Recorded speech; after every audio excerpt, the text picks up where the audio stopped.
Okay, we have here, we got the new bike on the Giro 2022. If you like these videos, give it a thumbs up. If you're not subscribed, subscribe. If you love, now don't subscribe though if you love marketing bullshit. All right? If you want the honest truth, if you got enough testosterone where you can handle the truth, subscribe. If you don't, then go over to the other channels who want to tell you bullshit. Protect your feelings. We're here all about truth here. Look at this bike, man. They've given Carapaz a cyclocross bike to try and win the Mount Etna stage.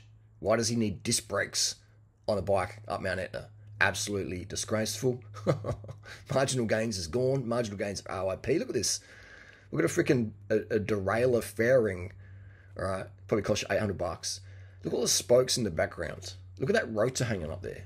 All right, if you want to make your bike aero, take off the disc brakes. It's a road bike. It's like a 6.8 kilo bike or 8 kilos of discs.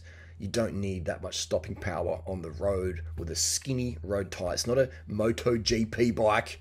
You're not doing 300 k's an hour with a massive fat tyre that can handle the traction. These disc brakes caused a lot of crashes because the tyres lock up too easy. Road bikes for rims. So here we go. This is what Carapaz won the Giro on back in the day. Look how aero that looks. There's no rotors catching the wind. There's minimal spokes. Now, we understand that Carapaz is a very light rider. He's probably like 57 kilos or something, maybe even less. He doesn't need a lot of spokes, but with disc brakes, you do need a lot of spokes because the wheel flexes so much when you brake. This is really, they don't handle properly on the road bike at these World Tour level speeds, okay? For the average dentist or Hubbard, they won't notice it, but guys like Carapaz will notice it. But it seems like they've got the disc brake mandates on Team Sky now. It seems like Ineos can't afford to be performance-based anymore, and they've had to get on their knees and succumb, unfortunately, to the pressures of the bike industry.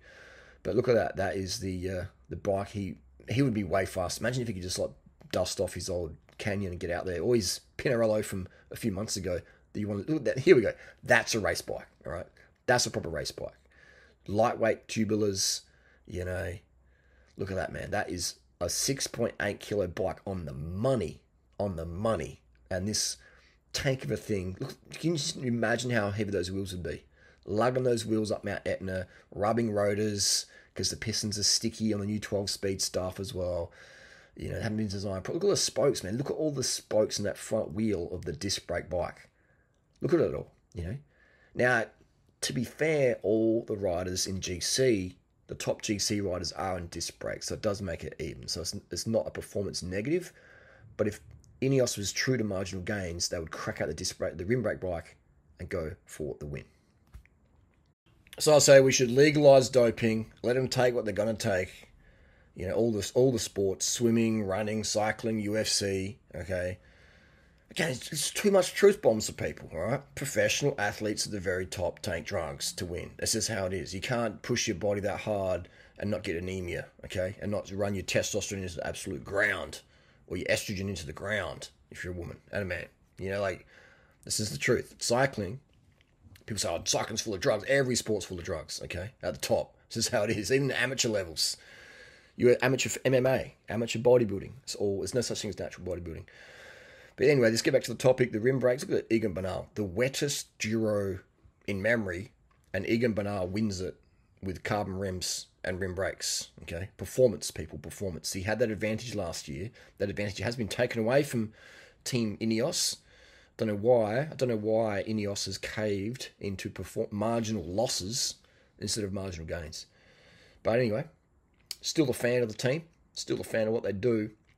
Just a bit disappointing that they would have such a low budget. They can't say, Shimano, we ain't running your disc brake junk. We will on our mountain bikes. We will on our gravel bikes. But we don't need disc brakes for the Giro. Disc brakes in the World Tour.